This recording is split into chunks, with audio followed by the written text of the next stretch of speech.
The WIZ continues its march on the yellow brick road to Broadway. Since launching on a national tour, we've been featuring members of the creative team who are bringing the revival back to New York after all these years. And this time we're talking about the music. The WIZ features an incredible score. Here's Paul Wontorek chatting with music supervisor Joubert.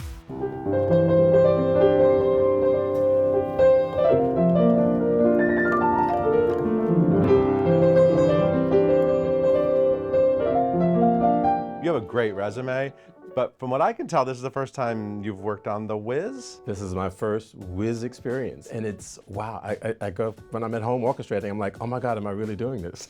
You are. So it's like, all right, so they handed me this job, so I've got to come with it. So you guys let me know. This score is one of my favorites. I mean, these songs, it's just everything to me. Charles Smalls, the late composer of the WIZ, wrote incredible, iconic music. And Luther Vandross actually made a really interesting contribution to this. Well, he wrote score. Everybody Rejoice. Yeah, Everybody Rejoice, which is a great 11 o'clock showstopper in the score. How do you honor their work and make it specific to this production and these performers and this new energy? I mean, do you have to like sort of consider that? I met Charlie years ago in the 80s at a recording session. I knew Luther Vandross, you know, Ashford and Simpson wrote something for the movie. So I mean, these are people, people that I know. Right. It's all about the artist. So Deborah Cox is our Glinda. So I know her voice. I work with Deborah. So I have to figure out, okay, what's her money note? What's a good key for her? What kind of, you know, chordal build up for her? Things like that. Our Eveline, Melody Betts, is out of this world. So we go gospel with No Bad News, which is everyone, even in the original, it was gospel, but this is a real like gospel thing. Mm-hmm.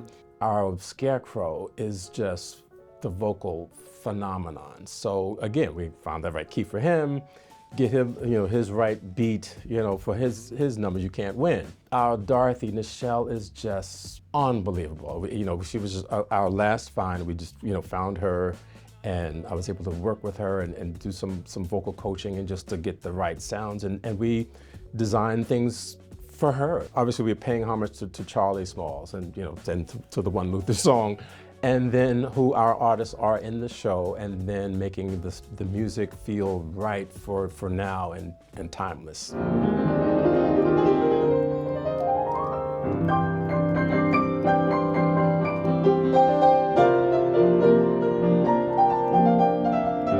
There are big journeys to take with these songs. Is that exciting for you? It is. So my arranging partner, Alan Renee Lewis, we got together in the spring.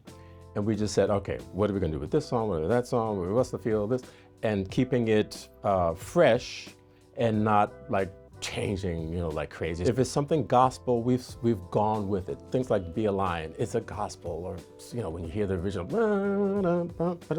if you hear the original, it's gospel. So we go there with it, and then I call it some revised chords that make it really feel right. Home, what do you do with home? I mean, it's got jazz chords in it if you really know music, you know, and so I've leaned into the fun part of some of the jazz chords for that.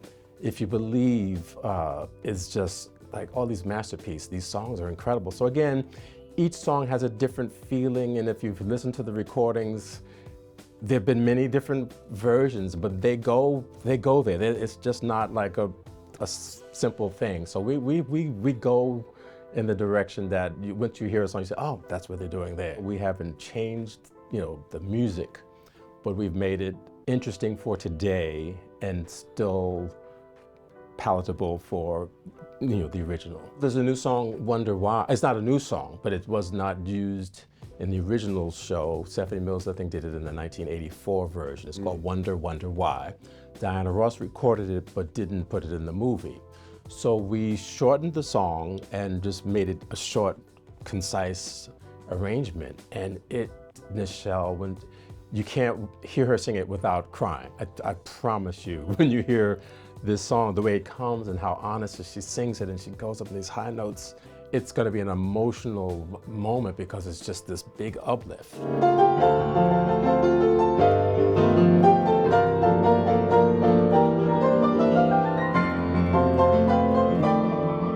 Shelley Williams, your fabulous director, talks a lot about sort of honoring the Black excellence of the creative team and the cast and the original creators and Charlie Smalls. Also, if you think about all of the young actresses who got their start singing Home, you know what I mean? This music is so important to so many careers and so many. So for me, coming up, my first show, 1983, Amen Corner. Yeah. I was, it was an African-American cast, but not on the creative team. There was an African-American orchestrator, Dunn Pearson. So that was my intro. I said, oh, I'd love to be on the creative side one of these days. So I think for me, it's full circle to be able to be on, on this team so that, some young African-American, arranger will look at me one day and say, I can do this too. So I think it's for me, it's trying to set a really high example that I've saw, like I said, with Harold Wheeler, with Quincy Jones. I mean, so these were people that I looked up to. So for me, I want to be able to give back and let other young, budding musicians, actors, and see hopefully a high level of artistry that I can give to let them see, okay, this is something you can do and have that high level experience.